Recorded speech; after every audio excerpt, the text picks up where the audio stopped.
यो फुली तेरो बाउको बिर्ता होइन, तिमीहरू जस्तो राजनीतिको खोल ओडेको स्यालहरूले यो फुली खोज्न सक्दैन। भगवान, जुन दिनदेखि मेरी आशाले मलाई छाडेर तेरो शरणमा गइन्, त्यो दिनदेखि मैले तँलाई मान्न छोडे। आवश्यकता भनेको बाँच्न चाहनेहरूको लागि मात्र हो। म त देश र जनताको लागि मर्ने व्यक्ति हुँ। मलाई तपाईको सहयोगको आवश्यकता छैन।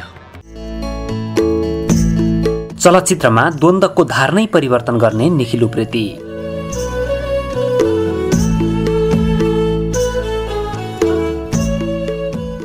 मानिसभित्र हुने सबै प्रकारका संवेगहरूमा सुन्दरता मौजुद हुन्छ। जस्तो कि गीत कविता सुन्दर हुन्छन्, कसरी भने ती सुन्दर सिर्जनामा मानिसका संवेगहरू दया माया रिस आवेश साहस र डर आदि मिश्रित हुन्छन्। त्यसो हुँदा डर र साहसमा पनि सुन्दरता भेटिन्छ। तर प्रश्न यो हो कि डर या साहस भित्र रहेको सुन्दरतालाई पर्गेल्ने कसरी, हेर्ने या देख्ने कसरी? त्यसलाई हेर्ने बहुत सजिलो तरिका छ। जस्तो कि डरको सुन्दरता त्यति बेला देख्छौं जति बेला हामीलाई साह्रै दुःख दिएर हैरान बनाउने भयंकर ठूलो आतंककारीलाई त्यो भन्दा ठूलो शक्तिले टक्कर दिएर त्यसको आँखामा उत्पन्न भएको डर हाम्रा लागि साह्रै सुन्दर हुन सक्छ। त्यो आतंककारीलाई टक्कर दिने शक्तिको साहस पनि हाम्रा आँखाले साह्रै सुन्दर देख्छ। यो डर र साहसको सुन्दरता हामी यसकारण यहाँ उल्लेख गरिरहेका छौं कि हामी यस सामग्रीमा नेपाली चलचित्र उद्योगका एक्सन स्टार निखिल उप्रेतीको जीवन कथा प्रस्तुत गर्दैछौं। किनकि निखिल उप्रेतीको जीवन र अभिनयमा यी दुवै कुराको सुन्दरता पाउन सकिन्छ। डरको सुन्दरता के हो भन्ने बारे तलको व्याख्यामा आफै पुष्टि हुनेछ। धेरै दर्शकहरूको आग्रहको सम्मान गर्दै हामीले निखिल उप्रेतीको जीवन कथा तयार पारेका छौं। यो भिडियोलाई अन्तिमसम्म हेरेर कमेन्ट गरिदिनुहोला। तपाईहरूलाई निखिल उप्रेतीले अभिनय गरेका चलचित्रहरू मध्येमा सबैभन्दा मनपर्ने चलचित्र कुन हो त्यो पनि तल कमेन्टमा उल्लेख गरिदिनुहोला। तपाई आजको दिनमा कति फिटबाट कुनै तल सपोर्ट सिस्टम अथवा सुरक्षा कवच नराखिकन सिधा हाम फाल्दिन सक्नुहुन्छ? 20 फिटबाट सम्म सकिन्छ। 20 फिटबाट चाहिँ तपाई हाम फालेर सिधै हिँडेर जान सक्नुहुन्छ अहिले पनि, तल केही सिनेमाको जस्तो सुरक्षा नराखिकन? त्यतिसम्म चाहिँ सेफ्टी नराखिकन सकिन्छ। नेपाली चलचित्र उद्योगमा एक्सन स्टार उपाधि पाएका नायक निखिल उप्रेतीको पुर्ख्यौली थलो काभ्रे जिल्लाको महाभारत दक्षिणको दुर्गम गाउँ हो। निखिल उप्रेतीका बुबाका अनुसार त्यो ठाउँमा शिक्षा लगायत सुविधाहरूको बिल्कुलै अभाव थियो। त्यसैले उनीहरू सर्लाही झरेका थिए। सर्लाही झरेर उनीहरूले अजरिया भन्ने ठाउँमा विक्रमसम्म 2023 साल भन्दा पहिले नै फडानी गरेका थिए। त्यो बेला फडानी गरेको जग्गा मध्ये आधा फडानी गर्नेको हुन्थ्यो, आधा मालिकको हुन्थ्यो। निखिल उप्रेतीका बुबा र हजुरबुबाका भागमा बाँडफाँड गरिसक्दा जम्मा 1.5 बिघा जग्गा परेको थियो। त्यसपछि माथि पहाडको जग्गा बेचेर अरू थप जग्गा किनेर उक्त ठाउँमा उनीहरू विक्रमसम्म 2023 सालदेखि बसोबास गर्न थाले। पछि अजरियाको पनि जग्गा जमिन बेचेर पिप्राभित्तामा स्थायी रूपमा बसोबास गर्न थाले। निखिल उप्रेतीले एक्सन स्टारको उपाधि त पाएका छन् नै, उनलाई मायाले निखिल दाई उपनामले पनि बोलाउने गरिन्छ। निखिल उप्रेतीको नागरिकताको नाम र घरमा बोलाउने नाम भने निखिल उप्रेती नभएर दिनेश उप्रेती हो। तर निखिल उप्रेतीको खासमा न्वारानको नाम भने दिनेश पनि नभएर शिवप्रसाद उप्रेती हो। निखिल उप्रेतीको जन्म विक्रमसम्म 2032 साल जेठ 2 गते शुक्रबार भएको हो। निखिल उप्रेतीका बुबाको नाम गोविन्द प्रसाद उप्रेती र आमाको नाम भोजकुमारी उप्रेती हो। उनी सर्लाही जिल्लाको हाल राज्य पुनः संरचना भए पश्चातको बरथवा नगरपालिका वडा नम्बर 15 पिप्राभित्ता उप्रेती टोलमा जन्मिएका हुन्। गोविन्द प्रसाद उप्रेती र भोजकुमारी उप्रेतीका जम्मा 4 जना सन्तान, 2 छोरा र 2 छोरी। निखिल उप्रेती भन्दा माथि 1 जना दाजु र 2 जना दिदी छन्। निखिल उप्रेती सबैभन्दा कान्छा सन्तान हुन्। निखिल उप्रेतीका दाजु हरिप्रसाद उप्रेती राजनीति गर्छन्। उनी त्यहाँका नाम चलेका नेता हुन्। हरिप्रसाद उप्रेती विक्रमसम्म 2070 सालको संविधान सभा चुनावमा सर्लाही जिल्ला निर्वाचन क्षेत्र नम्बर 3 बाट नेकपा एमालेका उम्मेदवार भएर निर्वाचित सांसद समेत बनेका थिए। अहिले पनि उनी राजनीतिमै सक्रिय छन्। धेरै अपराधीहरू नेता बनेर देखिएका छन् आफ्नो अपराध छुपाउनको लागि। हामीहरूलाई पनि दुःख लाग्छ। तपाईहरुले जिताएको नेतालाई हतकडी लगाएर जेलमा हाल्नु पर्दा। निखिल उप्रेतीको बाल्यकालको स्वभाव बिल्कुलै अन्य बालबालिकाहरूको भन्दा फरक थियो। उनी कुनै पनि विषयमा कहिल्यै पनि झगडा गर्दैन थिए, सधैँ शान्त रहन्थे। दमाले केटाकेटीहरूसँग खेल्दा पनि उनी झैँ झगडा गर्दैन थिए। खाने लाउने कुरामा पनि उनी मलाई यस्तो चाहियो भनेर भन्दैन थिए। खाना खाँदा उनलाई पस्किएको खाना जति छ मागेर थपेर खाँदैन थिए। भान्सेले नै सोधेर थपिदियो भने थपेर खान्थे, नभए आफ्नो भागमा जति छ त्यति नै खाएर उठ्थे। उनी सानोमा बहुतै डरपोक थिए। उनी यति डराउँथे कि उनी घर बाहिर एक्लै प्राय हिँड्दैन थिए। साँझ परेपछि कि त बुबा कि त आमालाई एकछिन पनि छोड्दैन थिए। निखिल उप्रेतीको डर देखेर उनका बुबा आमा समेत छक्क पर्थे। उनका बुबाले उनको डरदेखि वाक्क भएर विभिन्न खालका कथा सुनाएर डराउनु नपर्ने कुरा सम्झाउने कोसिस पनि गर्थे। निखिल उप्रेती 6-7 वर्षका हुँदा हुन् उनले कसैबाट ब्रुसलीका बारेमा सुन्ने मौका पाए।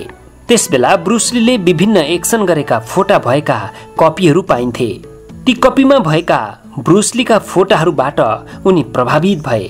उनले भेटेसम्म ब्रुसलीका विभिन्न एक्सन गरेका फोटाहरू संकलन गर्न थाले। ती फोटाहरू हेर्दै ब्रुसलीले जस्तै गर्ने कोसिस गर्दै एक्सन सिक्न थाले। उफ्रिने, कुद्ने, पल्टिने, जिम्न्यास्टिक गर्ने, विभिन्न खालका किकहरू हान्न आफ्नै तरिकाले सिक्न थाले। ब्रुसलीको फ्यान भएर आफ्नै तरिकाले यसरी अभ्यास गर्ने क्रममा उनले फेरि ज्याकी च्यानका बारेमा सुने। उनका फोटाहरू पनि भेटे। उनले ज्याकी च्यानले डन्डी घुमाउँदै गरेको फोटोवाला कभर भएको कपी पनि भेटाए। उनले त्यही फोटो हेरेर आफ्नै तरिकाले डन्डी घुमाउन पनि सिक्न थाले। उनले ज्याकी च्यानका चलचित्र पनि हेर्ने मौका पाए। अब त के चाहियो? उनी कति उफ्रिए, कति पछारिए, त्यसको कुनै हिसाब नै रहेन। कति घाइते भए, हातका औंलाहरू आचिए, केही औंलाहरू त अहिले पनि बाङ्गाका बाङ्गै छन्। उनी ब्रुसली र ज्याकी च्यानका फोटाहरू गोजीभरि बोक्थे। नभनुस् मलाई छोरा, तपाईँ जस्तो दुष्ट पापी कहिले मेरो बाउ हुन सक्दैन। बाउ हुनलाई त छोराछोरीको चाहना, माया र मित्रतालाई बुझ्न सक्नुपर्छ।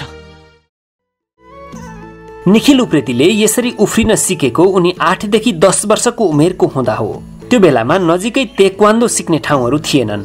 त्यसैले उनी आफै यसरी अभ्यास गर्थे। उनी यति अभ्यास गर्थे कि उनको अभ्यास देखेर उनका बुबा आमा पनि छक्क पर्थे। उनी यसरी अभ्यास गर्दा के गर्न सिक्छन्, के अभ्यास गर्छन् भन्ने उनका बुबा आमा र दाजुलाई थाहा थिएन। एक दिन उनका दाजु हरिप्रसाद उप्रेतीले अचम्म देखे। हरि उप्रेती सिकुवामा बसिरहेका थिए। निखिल आँगनमा आफ्नै धुनमा अभ्यास गरिरहेका थिए। आँगनको छेउमा एउटा निकै अग्लो नरिवलको रुख थियो। निखिल उप्रेती आँगनको बीचबाट कुदेर गएर नरिवलको ठाडो रुखमा कुदेकै माथि नरिवल फलिरहेको ठाउँसम्म पुगेर त्यहाँबाट उफ्रिए। उनी नरिवलको रुखबाट उफ्रिँदा हावामै 2-3 फन्का घुमेर भुइँमा झरेर टक्क उभिए। त्यो देखेर उनका दाजु हेरेकै भए। उनले घरमा बुबाआमालाई सुनाए। यसरी उफ्रिँदा निखिलले हात खुट्टा र ढाड भाँच्छन् भनेर सबैलाई चिन्ता भयो। त्यसैले उनलाई त्यसो नगर्न सबै मिलेर सम्झाए। तर निखिल उप्रेती ज्याकी च्यानको यति ठुलो फ्यान भइसकेका थिए कि उनी त्यो ठाउँबाट पछाडि फर्किन सक्ने अवस्थामा नै थिएनन्। निखिलको पढाइ पनि गाउँमै चलिरहेको थियो। उनी जे काम गर्थे बहुत मेहनत गरेर गर्थे। उनी जे काम गर्थे सधैँ सफल हुने गरी गर्थे। पढाइसँगै उनले मार्शल आर्ट पनि सिक्न थाले। निखिल उप्रेती फुटबल र भलिबल पनि खेल्न थाले। निखिलका बुबा गोविन्द भन्छन् ऊ जेमा पनि सफल हुन्थ्यो। फुटबल खेल्न जाँदा पनि सिल्ड कप जितेर आउँथ्यो। भलिबल खेल्न गए पनि खाली हात आउँदैन थियो। निखिल उप्रेतीले मार्शल आर्टमा ब्ल्याक बेल्ट गरे। उनलाई त्यतिले मात्रै चित्त बुझेन। उनी उसु खेल्न थाले। उसुमा पनि उनी राम्रो गर्दै गए। उसुमा पनि उनी ए ग्रेड हुन्। निखिल उप्रेती सर्लाहीबाट एसएलसी सकेर क्याम्पस पढ्न काठमाडौँ पुगे। उनी त्यहाँ मिन भवन क्याम्पसमा भर्ना भए। उनका दाजु पहिलेदेखि नै काठमाडौँ बसेर पढ्दै थिए। उनी दाजुसँगै काठमाडौँ बस्न थाले। उनले जब प्रमाणपत्र तह सके तब उनलाई औपचारिक शिक्षाप्रति खासै विश्वास नै लागेन। औपचारिक शिक्षा पढेर जीवनमा देखिने गरी कुनै पनि उपलब्धिमूलक काम गर्न सकिन्छ भन्ने उनलाई लाग्दै लागेन। उनले मार्शल आर्ट खेल्दा होस् या त उसु खेल्दा होस्, उनको खेलको उपलब्धि देखेर उनका साथीहरू र गुरुहरूले उनलाई हिरो बन्ने सल्लाह दिइरहन्थे। उनलाई पनि ब्रुसली र ज्याकी च्यान जस्तो बन्नु थियो। प्रमाणपत्र तह पढिसक्दा उनी हिरो बन्ने निधोमा पुगिसकेका थिए। त्यति बेलासम्ममा हिरो बन्ने रहर मात्रै थिएन, संकल्प बनिसकेको थियो। सानोमा त्यसले यो देवराज ल्याएर बिर्सै क्या? त्यो डचम्यान चोलामा कहाँ छोड्छु? निखिल उप्रेतीले दाजु हरिप्रसादसँग आफू अब नेपालमा क्याम्पस नपढ्ने र मुम्बई गएर हिरो हुनको लागि मेहनत गर्ने बारे सल्लाह गरे। तर उनलाई उनका दाजुले त्यसो नगर्न सल्लाह दिए। दाजुसँग अत्यन्तै थोरै बोल्ने निखिल उप्रेतीले भने त्यो सल्लाह मागेको भन्दा पनि आफ्नो निर्णय दाजुलाई सुनाएका थिए। उनी मुम्बई हानिए। मुम्बई पुगेर उनी एउटा स्टुडियोमा निर्देशन सम्बन्धी अध्ययन गर्न थाले। त्यहाँ उनले सो विषयमा डिप्लोमासम्म अध्ययन गरे। अध्ययनसँगै उनी सहायक द्वन्द निर्देशक भएर पनि काम गर्न थाले। निखिल उप्रेतीले उनले अध्ययन गरेकै स्टुडियोमा द्वन्द्वको कोचिङ पनि गर्न थाले। त्योभन्दा माथि उनी विभिन्न चलचित्रहरूमा हिरो हिरोइनहरूको डुप्लिकेट भएर काम गर्न थाले।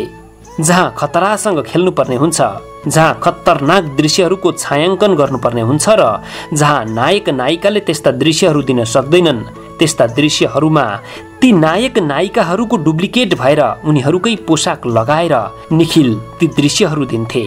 त्यस्ता दृश्यहरू बहुतै जोखिमयुक्त हुन्थे, तर पनि त्यस्ता स्टन्टहरूबाट उनी राम्रो आम्दानी पनि गर्थे। मुम्बईमा रहँदा उनको आम्दानीको स्रोत भनेकै स्टन्ट गर्नु थियो। एकपटक यादव खरेल मुम्बई गएको बेला एउटा स्टुडियोमा पुगेका रहेछन्। त्यो स्टुडियोमा निखिल उप्रेतीले स्टन्ट गर्दै गरेको दृश्यको सुटिङ हुँदै रहेछ। त्यो दृश्य देखेर यादव खरेलले यो मान्छे को हो भनेर त्यहाँ सोधखोज गरेछन्। नेपाली नै हुन् भन्ने थाहा पाएपछि उनी सात छक्क परेछन्। यसरी निखिल उप्रेतीले भारतमा गएर सङ्घर्ष गर्न थालेको 6-7 वर्ष बितिसकेको थियो। नेपालमा पनि राम्रा राम्रा चलचित्रहरू बनिरहेका थिए। निखिल उप्रेती मुम्बईमै सङ्घर्ष गरेर त्यही स्थापित हुने योजनामा थिए। त्यो बीचमा नेपालमा पनि थुप्रै निर्माता निर्देशकहरू चलचित्रमा काम गरिरहेका थिए। विक्रम सम्वत 2055-56 सालको कुरा हो। पवन मैनाली नेपाली चलचित्र पिञ्जडा बनाउन लागिरहेका थिए। मुम्बईमा निखिलको काम देखेर अत्यन्तै प्रभावित भएका पवन मैनालीले निखिल उप्रेतीलाई नेपाल बोलाए। निखिल उप्रेती पिञ्जडा चलचित्रमा काम गर्ने भए। उनलाई जोखिमसँग खेल्ने बानी परिसकेको थियो। उनले पिञ्जडा चलचित्रको स्क्रिप्ट हेरे, 7 तलाबाट हाम फाल्ने बारे पनि राम्ररी थाहा पाएका थिए। मुम्बईबाट नेपाल आउँदा उनी मुम्बईमा भने छुट्टी लिएर नेपाल आएका थिए। नेपालमा चलचित्र खेल्न गएको भनेर आएका थिएनन्, तर नेपाल आएर पिञ्जडा चलचित्रमा काम गरेपछि उनको चर्चा यति भयो कि उनी हालको भाषामा भन्ने हो भने भाइरल नै भए। त्यतिको चर्चा पाउनु पनि उनको पिञ्जडा चलचित्रको सुटिङमा तत्कालीन कान्तिपुर पब्लिकेसनको भवनको 7औं तलाबाट हाम फालेको विषयले नै भएको थियो। पछि चलचित्र हलहरूमा लागेपछि पनि सोही विषयले धेरै चर्चा पायो। उनी अभिनीत पहिलो चलचित्र नै यस्तो सुपरहिट भयो कि चर्चाको चर्चा नै भइरह्यो। चलचित्र पिञ्जडामा अभिनय गर्दासम्म निखिल उप्रेती दिनेश उप्रेती नै थिए। नेपाली चलचित्रमा पदार्पण गर्दा पहिलोपल्ट उनले आफ्नो नाम निखिल उप्रेती राखेर सार्वजनिक गरेका थिए। पिञ्जडा विक्रम सम्वत 2058 साल भदौ 12 गते हलहरूमा लागेको थियो। एक लाइनमा भन्नुहोस् न, तपाईसँग के त्यस्तो अनुभव छ जो हामीसँग हुँदैन? जुन चाहिँ हरेक चिज डेथको करिब, मृत्युलाई तपाईँले त्यसरी देख्न सक्नु भएको छैन होला। म यति नजिकबाट जान्छु भने चाहिँ त्यो अनुभव कति महँगो अनुभव होला, जसले चाहिँ मृत्युलाई एकदम नजिकबाट बुझेर जान्छ। ओ अब म मरेँ या बाँचेँ।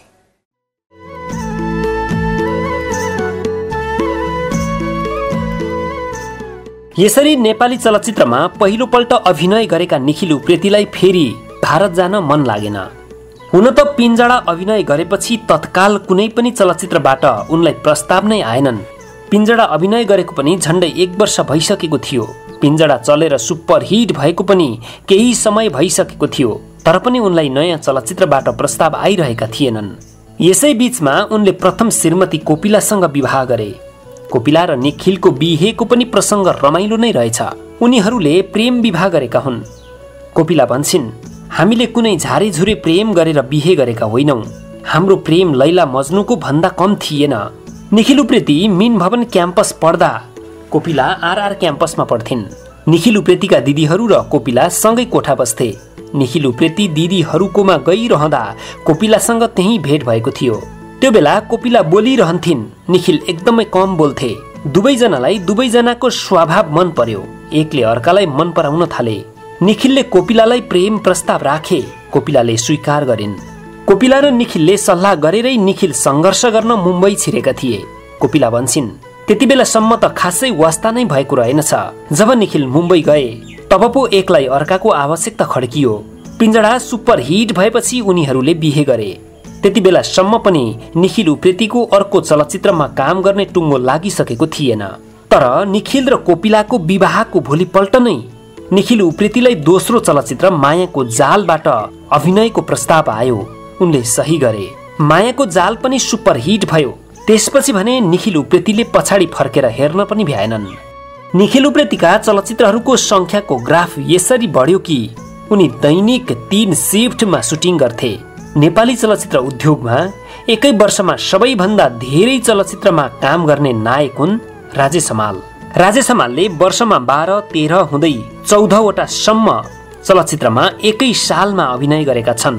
तर निखिल उप्रेतीले त्यो रेकर्ड पनि एक वर्ष त तोड्न भ्याए। उनले एकै वर्षमा 16वटा सम्म चलचित्रमा अभिनय गरेका छन्, त्यो पनि मुख्य भूमिकामा। र त्यति मात्रै होइन, उनले कामका लागि मात्रै काम गरेका थिएनन्, ती अधिकांश चलचित्र सुपर हिट पनि भए।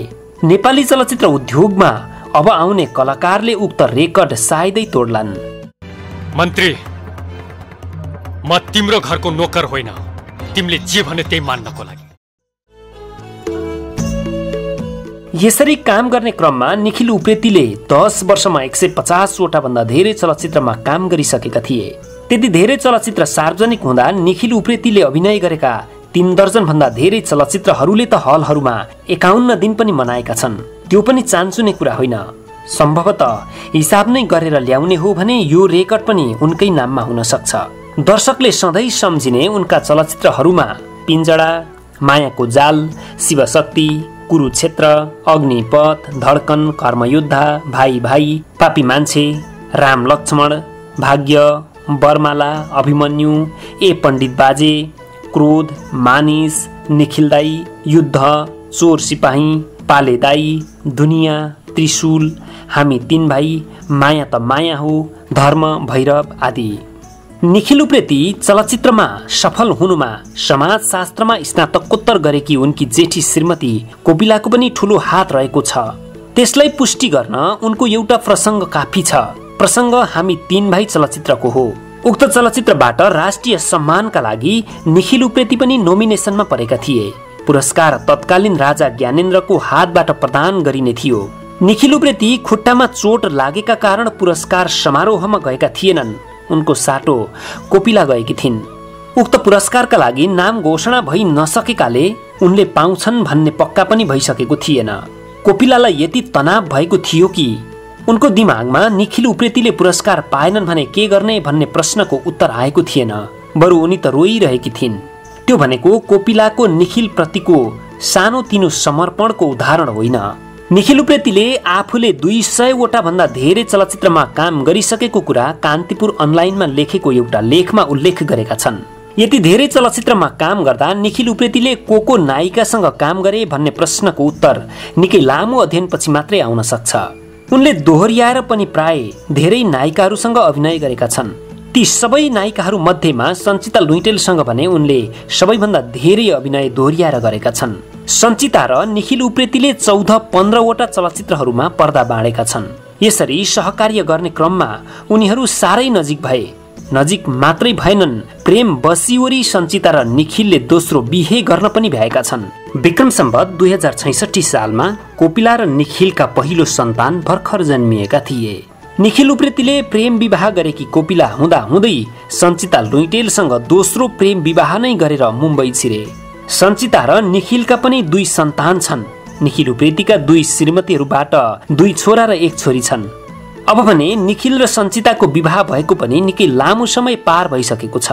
अब भने निखिल र कोपिलाको पनि सम्बन्ध निकै राम्रो भइसकेको छ।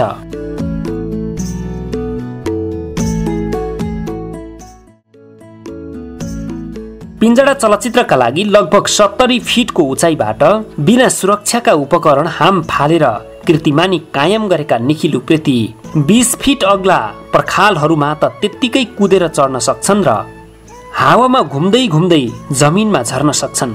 एउटा कार्यक्रममा विजय कुमार पाण्डेले निखिल उप्रेतीलाई सोधेका छन्, यस्तो क्षमता भएको मान्छे अपराधिक गतिविधिमा संलग्न भयो भने? त्यो प्रश्नको उत्तर दिँदै उनले भनेका छन्, यदि प्रशस्तै क्षमता भएका मानिसहरू बेरोजगार भए भने त्यसको नतिजा के हुन्छ भन्ने बारे सावधान चलचित्र नै आएको छ। संसारमै वास्तविक स्टन्ट गर्ने कलाकारहरू साह्रै थोरै छन्। निश्चित आँकडा त छैन, तर संसारमा भएका वास्तविक स्टन्ट गर्ने कलाकारहरूको तालिका बनाउने हो भने निखिल उप्रेती पनि 10 नम्बर भित्र नै अटाउने कलाकार हुन् र यो चान्चुने कुरा होइन। उनी भन्छन्, स्टन्ट गर्दा जति धेरै मृत्युको नजिक पुगेर अनुभव गर्न सकिन्छ त्यति नै धेरै सन्तुष्टि पनि हुन्छ। जोखिमसँग यसरी खेल्नु भनेको एक प्रकारको अहंकार पनि हो।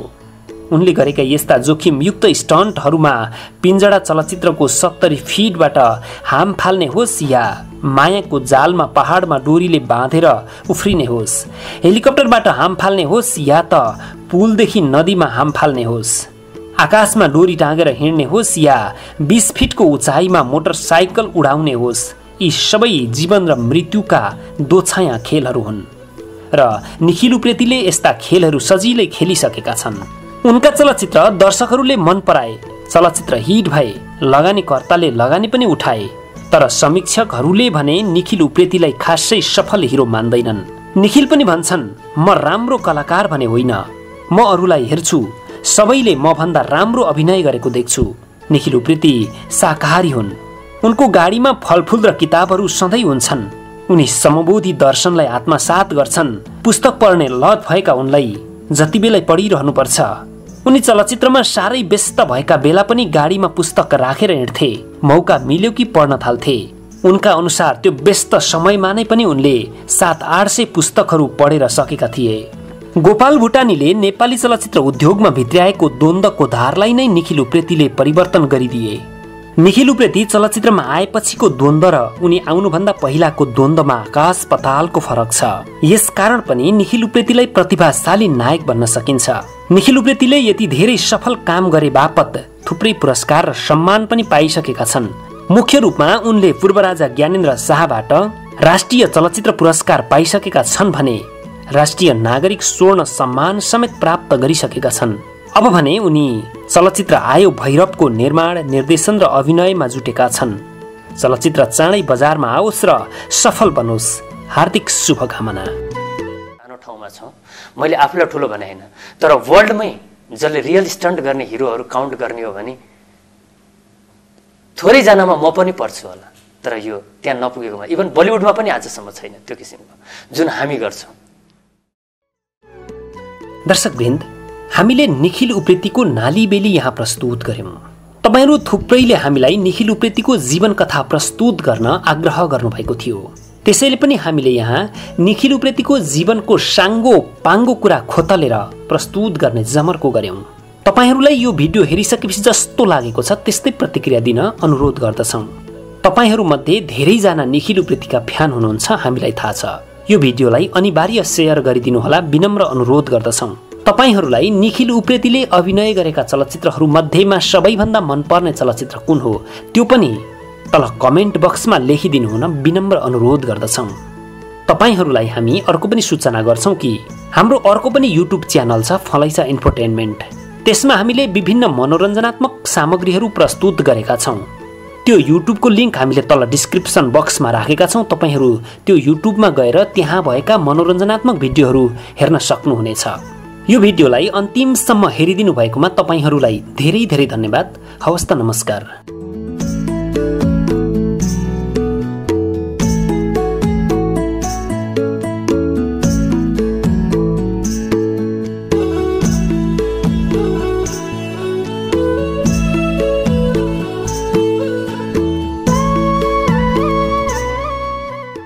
शब्दहरूको जादुमा मनोरञ्जनको सङ्गम, फलैचा इन्टरटेनमेन्ट।